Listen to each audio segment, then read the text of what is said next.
श्री राम जय जय राम श्री राम जय जय राम नीलाम्बुज श्यामल कोमलांगम सीता समारोपित वामभागम पाणौ महासायकचारुचापम नमामि रामं रघुवंशनाथम।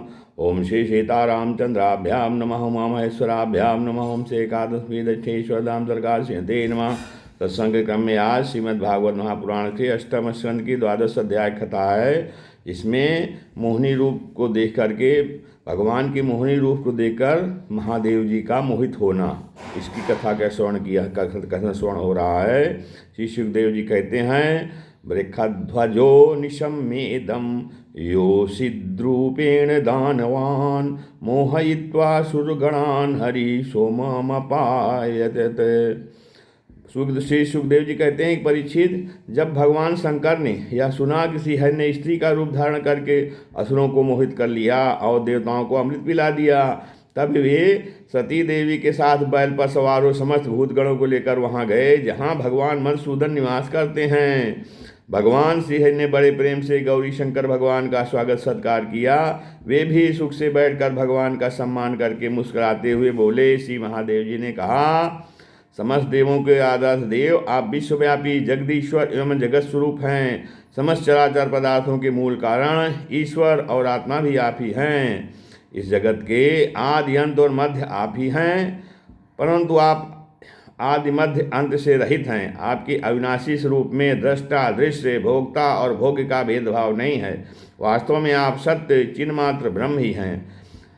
कल्याणकामी महात्मा लोग इस लोक और परलोक दोनों की आसक्ति एवं समस्त कामनाओं का परित्याग करके आपके चरण कमलों की ही आराधना करते हैं। कहते हैं, तवैव चरणाम भोजम श्रेयस कामा निराशिषः वृषिज्यो भयतः संगम मुनयः समुपासते।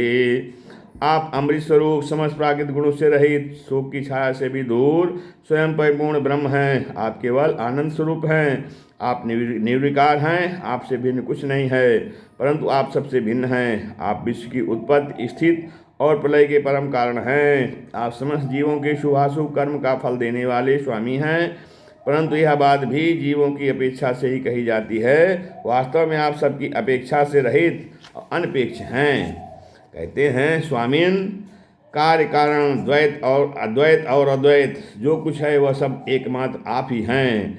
हाँ, ठीक वैसे ही जैसे आभूषणों के रूप में स्थिर स्वर्ण और मूल स्वर्ण में कोई अंतर नहीं है, दोनों एक ही वस्तु हैं। लोगों ने आपके वास्तविक स्वरूप को न जानने के कारण आप में नाना प्रकार के भेदभाव और विकल्पों की कल्पना कर रखी है। यही कारण है कि आप में किसी प्रकार की उपाधि न होने पर भी गुणों को लेकर भेद की प्रतीति होती है।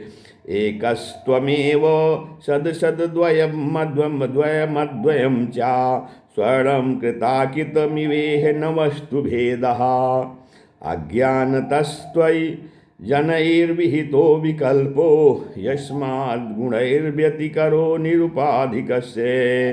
फिर आगे कहते हैं कि प्रभो, कोई आपको ब्रह्म समझते हैं तो दूसरे आपको धर्म कहकर वर्णन करते हैं।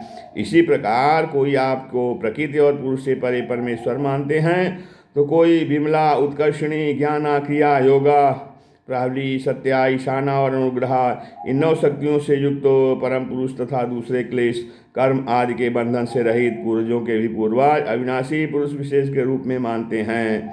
प्रभो, मैं ब्रह्मा और मरीच आदि ऋषि जो सद्गुण की सृष्टि के अंतर्गत हैं, जब आपकी बनाई हुई सृष्टि का भी रहस्य नहीं जान पाते, तब आपको तो जान ही कैसे सकते हैं।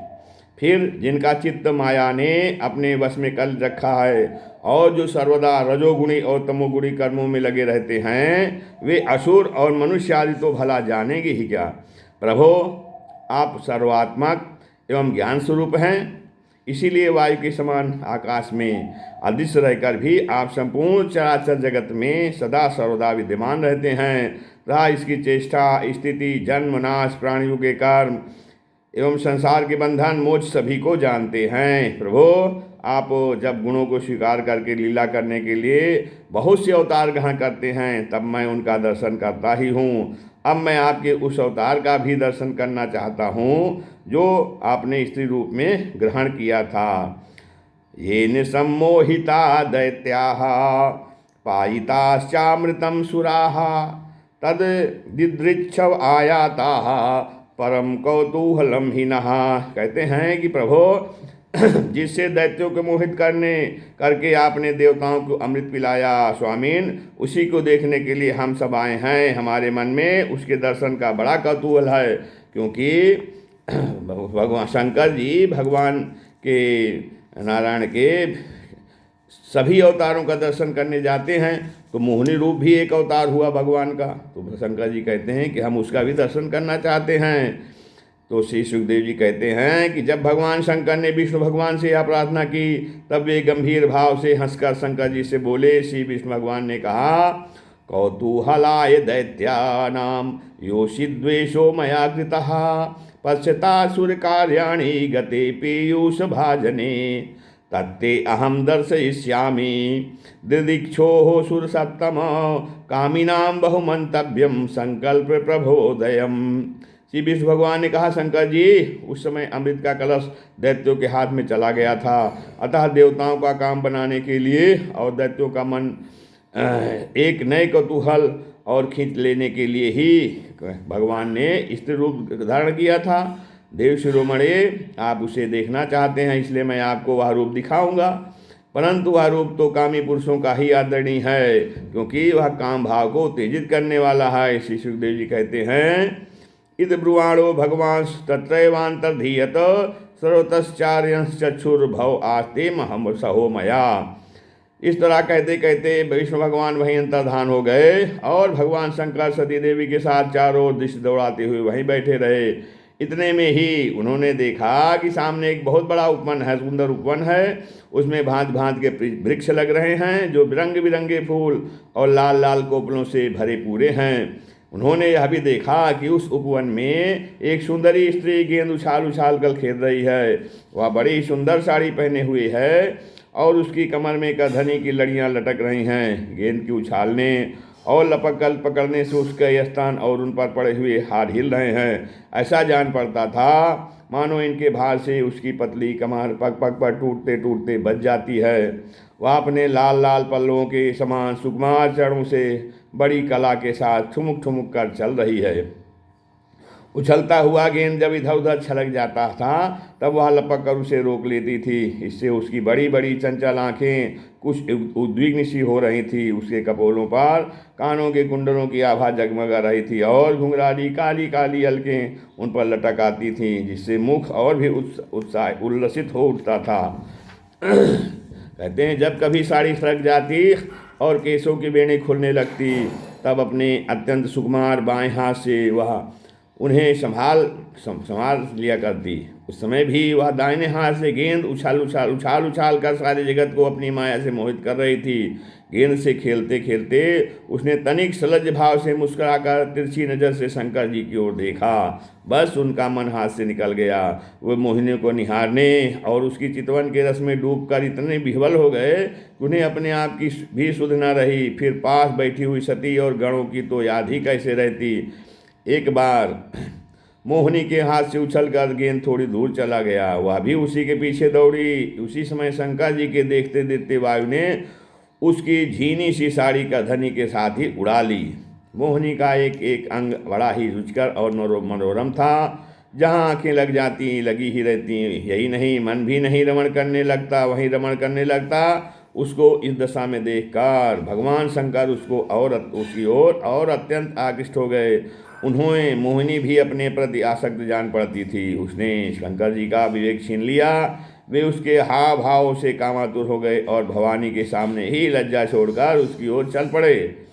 मोहिनी वस्त्रहीन तो पहले ही हो चुकी थी। शंकर जी को अपनी ओर आते देख बहुत लज्जित हो गई। वह एक वृक्ष से दूसरे वृक्ष की आड़ में जाकर छिप जाती और हंसने लगती, परंतु कहीं ठहरती न थी। भगवान शंकर की इंद्रियां अपने बस में नहीं रहीं, वे काम बस हो गए थे। अतः हथनी के पीछे हाथी की तरह उसके पीछे पीछे दौड़ने लगे। उन्होंने अत्यंत वेग से उसका पीछा करके पीछे से उसका जूड़ा पकड़ लिया और उसकी इच्छा न होने पर भी उसे दोनों भुजाओं में भरकर हृदय से लगा लिया। कहते हैं, जैसे हाथी हथनी का आलिंगन करता है, वैसे ही भगवान शंकर ने उसका आलिंगन किया। वह इधर उधर खिसक कर छुड़ाने की चेष्टा करने लगी। इसी सीना झपटी में उसके सिर के बाल बिखर गए वास्तव में वह सुंदरी भगवान की रची हुई माया ही थी। इससे उसने किसी प्रकार शंकर जी के भुजपात से अपने को छुड़ा लिया और बड़े वेग से भागी। भगवान शंकर भी उन मोहिनी वेशधारी अद्भुत कर्मा भगवान विष्णु के पीछे पीछे दौड़ने लगे। उस समय ऐसा जान पड़ता था मानो उनके शत्रु कामदेव ने इस समय उन पर विजय प्राप्त कर ली है। कामुक हथनी के पीछे दौड़ने वाले मदोन्मत्त हाथी के समान वे मोहिनी के पीछे पीछे दौड़ रहे थे। यद्यपि भगवान शंकर का वीर अमोघ है, फिर भी मोहिनी की माया से वह स्खलित हो गया। भगवान शंकर का वीर पृथ्वी पर जहाँ जहाँ गिरा वहाँ वहाँ सोने चांदी की खानें बन गईं। परीक्षित, नदी, सरोवर, पर्वत, वन और उपवन में एवं जहाँ जहाँ ऋषिमुनि निवास करते थे वहाँ वहाँ मोहिनी के पीछे पीछे भगवान शंकर गए थे। परीक्षित, वीरपात हो जाने के बाद उन्हें अपनी स्मृति हुई। उन्होंने देखा कि अरे, भगवान की माया ने तो मुझे खूब छकाया। वे तुरंत उस दुखद प्रसंग से अलग हो गए। इसके बाद आद्य स्वरूप सर्वात्मा भगवान की यह महिमा जानकर उन्हें कोई आश्चर्य नहीं हुआ। वे जानते थे कि भला भगवान की शक्तियों का पार कौन पा सकता है। भगवान ने देखा कि भगवान शंकर को इससे विषाद या लज्जा नहीं हुई। तब वे पुरुष शरीर धारण करके फिर प्रकट हो गए और बड़ी प्रसन्नता से उनसे कहने लगे कि भगवान ने कहा, दृष्ट्वा त्वं विबुध श्रेष्ठे स्वाम निष्ठामात्मना स्थितः यन्मे स्त्री रूपया स्वैरम मोहितो अप्यंग मायया। देव शिरोमणि, भगवान श्री भगवान ने शंकर जी से कहा कि देव शिरोमणि, मेरी स्त्री रूपणी माया से विमोहित होकर भी आप स्वयं ही अपनी निष्ठा में स्थित हो गए। यह बड़े ही आनंद की बात है। मेरी माया अपार है, वह ऐसे ऐसे हाव भाव रचती है कि अजितेंद्रीय पुरुष तो किसी प्रकार उससे छुटकारा पा ही नहीं सकते। भला आपके अतिरिक्त ऐसा कौन पुरुष है जो एक बार मेरी माया के फंदे में फंसकर फिर स्वयं ही उससे निकल सके। यद्यपि मेरी यह गुणमयी माया बड़ों बड़ों को मोहित कर देती है, फिर भी अब यह आपको कभी मोहित नहीं करेगी, क्योंकि शिष्य आदि के लिए समय पर उसे शोभित करने वाला काल मैं ही हूँ। इसलिए मेरी इच्छा के विपरीत वह रजोगुण आदि के शिष्य नहीं कर सकती। श्री सुखदेव जी कहते हैं, परीक्षित, इस प्रकार भगवान विष्णु ने भगवान शंकर का सत्कार किया। तब उनसे विदा लेकर एवं परिक्रमा करके वे अपने गणों के साथ कैलाश को चले गए। भरतवंश शिरोमणे, भगवान शंकर ने बड़े बड़े ऋषियों की सभा में अपनी अर्धांगिनी सती देवी से अपने विष्णु रूप की अंशभूता महामायामयी मोहिनी का इस प्रकार बड़े प्रेम से वर्णन किया। देवी, तुमने परम पुरुष परमेश्वर भगवान विष्णु की माया देखी। देखो, यूँ तो मैं समस्त कला कौशल विद्या आदि का स्वामी और स्वतंत्र हूँ, फिर भी उस माया से विवश होकर मोहित हो जाता हूँ। फिर दूसरे जीव तो परतंत्र हैं ही, अतः वे मोहित हो जाएं, इसमें कहना ही क्या। जब मैं 1000 वर्ष की समाज से उठा था तब तुमने मेरे परम पास आकर पूछा था कि तुम किसकी उपासना करते हो। वे यही साक्षात सनातन पुरुष हैं। न तो काल ही इन्हें अपनी सीमा में बांध सकता है और न वेद ही इनका वर्णन कर सकता है। इनका वास्तविक स्वरूप अनंत और अनिर्वचनीय है। श्री सुखदेव जी कहते हैं, प्रिय परीक्षित, या भगवान विष्णु के इस ऐश्वर्यपूर्ण लीला को आपने सुना, जिसमें समुद्र मंथन के समय अपनी पीठ पर मंदराचल धारण करने वाले भगवान का ही वर्णन है। जो पुरुष बार बार इसका कीर्तन श्रवण करता है उसका उद्योग कभी और कहीं निष्फल नहीं होता, क्योंकि पवित्र कीर्त भगवान के गुण और लीलाओं का गान संसार के समस्त क्लेश और परिश्रम को मिटा देने वाला है। तो दुष्ट पुरुषों को भगवान के चरण कमलों की प्राप्ति कभी हो ही नहीं सकती। वे तो भक्तिभाव से युक्त पुरुष को ही प्राप्त होते हैं। इसी से उन्होंने स्त्री का मायामय रूप धारण करके दैत्यों को मोहित किया और अपने चरण कमलों के शरणागत देवताओं को समुद्र मंथन से निकले हुए अमृत का पान कराया।